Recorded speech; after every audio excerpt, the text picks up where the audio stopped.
welcome back to Breadbox Racing. Today we're going to get started removing this floorboard. Sorry about the really janky camera setup this week. My GoPro died and I literally have my phone taped to the tripod. It's not good. But these are the things we deal with. So to do this, you're going to need one tool, a drill, and then a cutoff wheel. If you want pneumatic, whatever. So what we're going to do, we're going to drill up through from the bottom, close to the frame rails, but that way we can cut between those two holes. We know we're not going to hit the frame rail or its flange.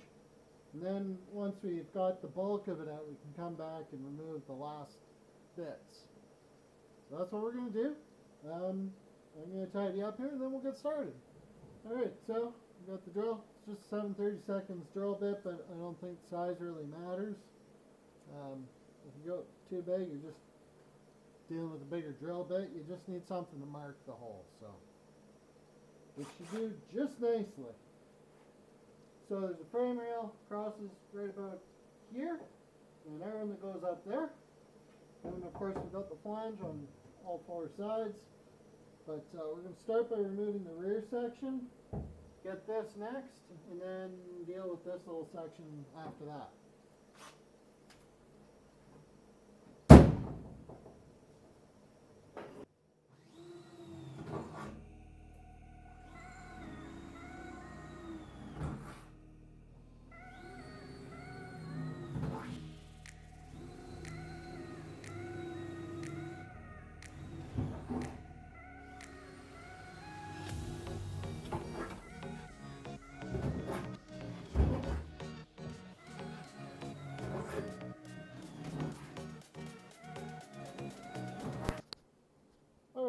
So you can see here,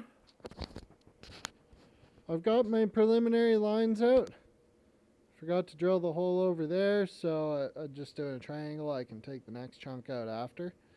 But I'm going to start with this back section. Got to watch out for the spring perch here. It'd be pretty easy to cut through that without realizing it till it was too late. I'm just going to give you guys a look at the underside here. Give you an idea just how bad the rust is in this thing. So I shouldn't be able to do that to main frame rails. Like, there's just nothing left.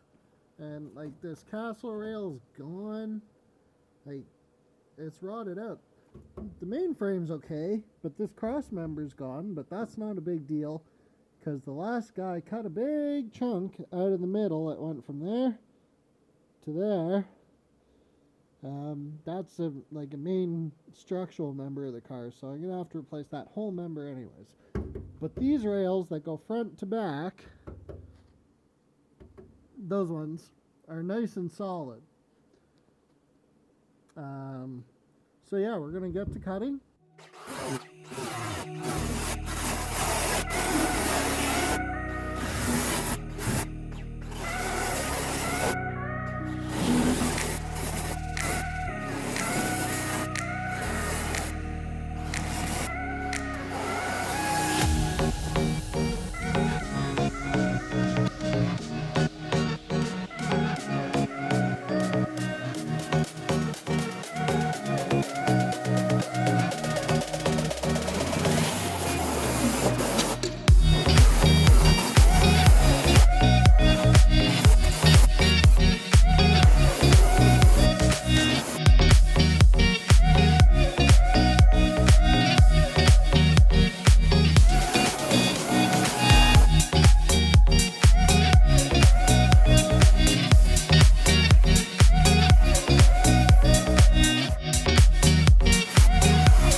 rear side of the floor pan removed from the MG on the one side.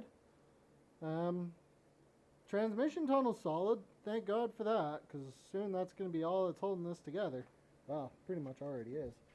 But you can see our spring perch, there's just not supposed to be able to do that. You can see there's a big hole. The main frame rail here, this is what I was talking about earlier in the video. This frame rail is supposed to go all the way across. So right now all that's holding that together is, you know, a piece of 18 gauge.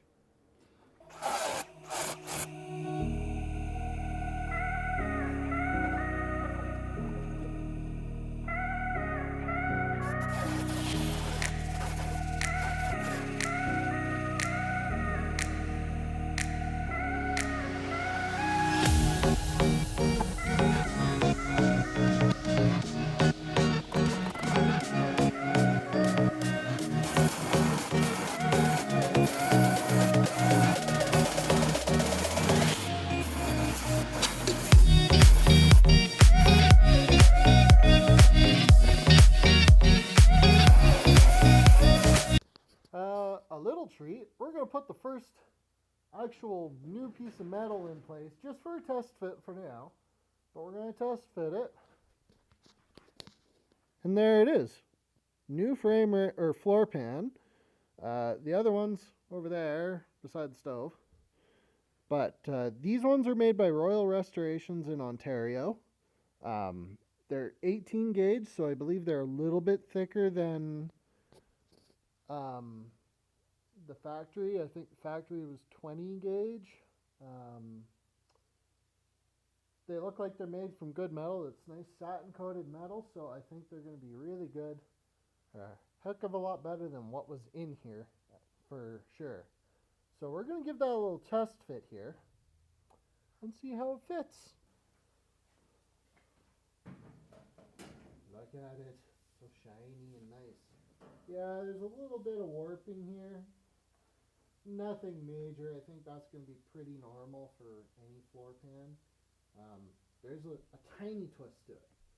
I think that might be the shipping company's fault though, not Royal Restorations, because the box was pretty beaten up when it arrived. Regardless though, that's pretty common when you're buying replacement panels, according to my buddy who works in auto body at least. And really, it doesn't matter. We're going to put some sandbags on this, clamp it where we can, and weld it and make sure that everywhere I put a spot weld, the two layers, like the floor pan, is held up real tight to the frame rail or flange or whatever it's attaching to there. So it'll turn out fine.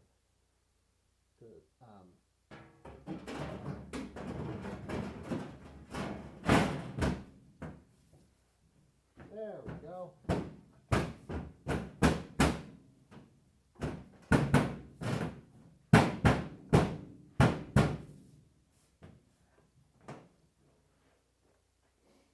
Looks like it's even going to clear my Miata transmission, which is awesome, because I can use that to help build up the firewall. I'm super happy with that. Well, it might not be quite as good a fit as the, what are they called? British Motor Heritage panels. It's good enough that no one's ever going to know. Once you put carpet over it, it'll be fine. So that's going to be excellent. Super happy with that. But it is currently -1 Celsius in my shop. The fire has gone out and it is 10 at night. So I'm going inside. Gonna edit this video. So we'll leave the video off here, and thanks for tuning in.